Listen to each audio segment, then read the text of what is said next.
No. Mature, that's true. Like a tree. So I'm not in the same category. Were you going somewhere? Something about? Probably not. I think I said it. I was just saying that it's really this season. First, she makes her first tentative steps of getting a boyfriend, and there's Artie feeling like a father figure who has absolutely no idea of what to say, having had no children of his own and nothing but artifacts to deal with. So it's kind of wonderful the way the writers have found that awkward speechlessness in this relationship. It's really a pleasure to do.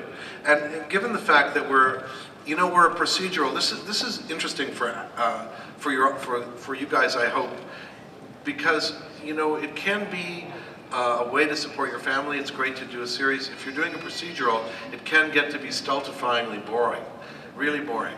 And this shows every episode that we do, and I guess you must notice this, is different from every other episode. It's like we're doing these individual little movies every week. We're like turning pages every time we get a script because we have no idea where it's going. It's unpredictable to us. As a result, going to work is a total joy because there's no formula for us to hold on to.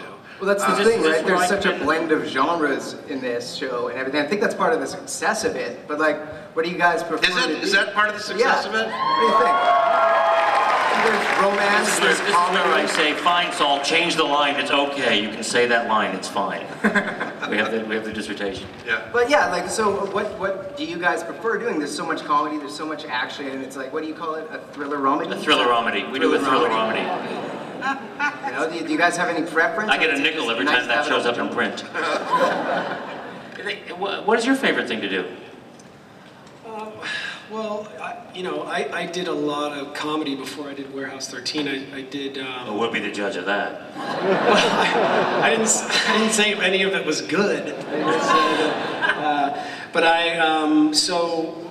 Of the 10 pilots that I've done in my career, 9 of them were sitcoms, and then the 10th one is Warehouse 13. So, whether or not I was funny, I was performing in a lot of comedies. So the fact that I'm able to do both in this show it's the dream job for me because I really don't prefer to do either more. I think it's great to do both, and I think the show blends both quite well. So.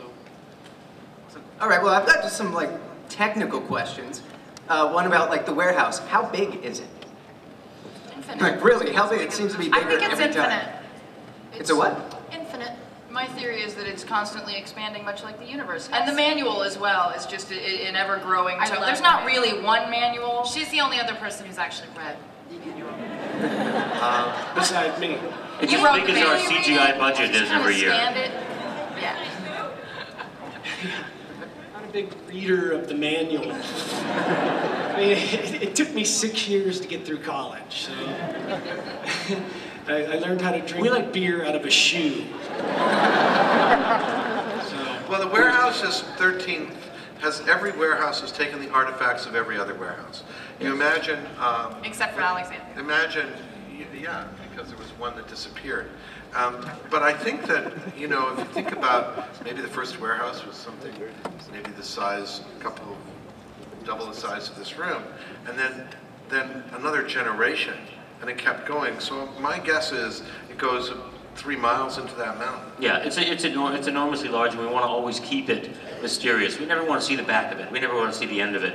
It's one of those things that just goes on and on and on, and that's some of the fun of the show is we get to explore and introduce new elements every year. This year we introduced the Escher Vault. It's kind of a fairy tale. Yeah. Our show. It's a mysterious place, and getting around in it and keeping inventory on it's really interesting. I mean, we'll discover eventually that there's an observatory up at the top of the mountain that leads from a spiral staircase down into the warehouse. What? There is? We don't even know. Yeah, I have the plates already. We'll set it up. Okay. We were going to do it at the end of the season, but we changed the story, went in another direction. So that just gives us someplace else to go. Eddie says he's seen it. Is that true?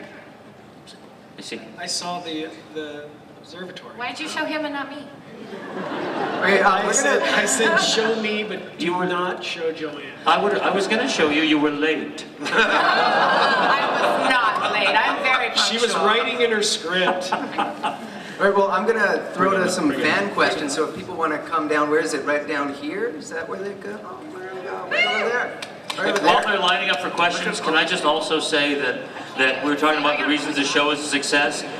If you look around you, this is the reason the show is a success, is you guys. The fans are really important to us. We love you guys. We are so grateful that you watch the show and love the show. And thank you, and keep loving it and watching it and passing it on to your friends. Oh, thank you. You did. You told people and the room tripled. Thank you. Thank you. Thank you so much. Thank you. Twizzlers. How many people did we? This is You got more than Twizzlers in triple. the front row. Don't let Joanne see them. Oh my God, there's a ton of Okay, people so- here. Do you guys love the? Now she can see. I am Saul. Oh my God. By the way, Hey, what's your name? Eddie, you have to leave the same way you came in. Excellent. Excellent.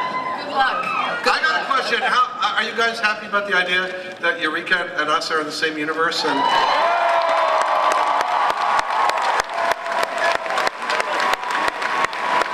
we are too. You know, I did the first. I was a guest star on the first season of Eureka, and I just adored it. The very first season, and I loved the show. So it's a special. It means something special to me. So I'm hoping Artie gets to cross over one of these. There was a whole There you people. go. Yes, Carl. I didn't even remember that name.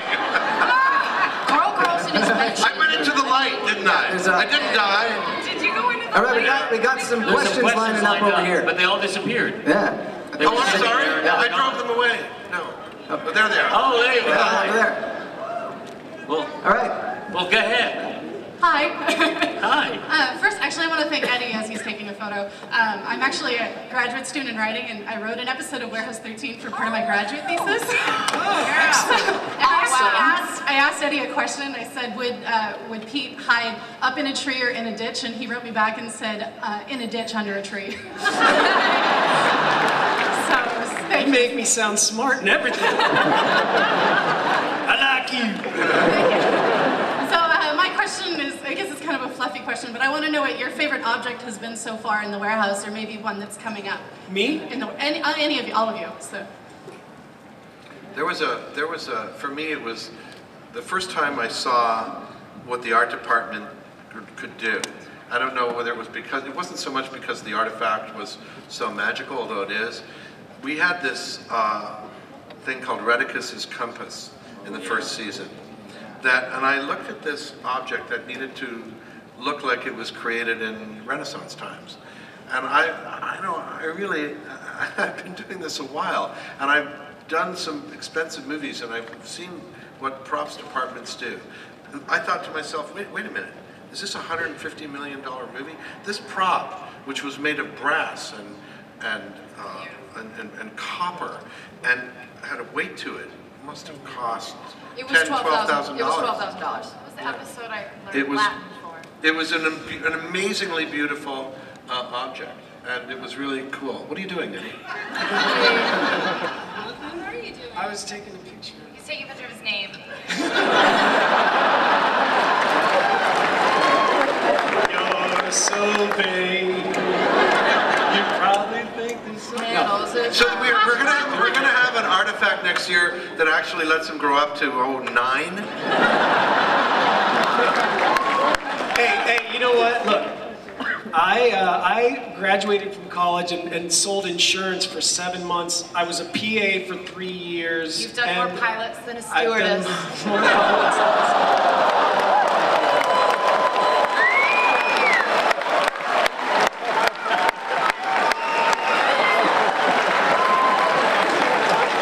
Someone had to say. Please be aware that many members of your audience may be under 18 years of age. So be it. He said the F word last year.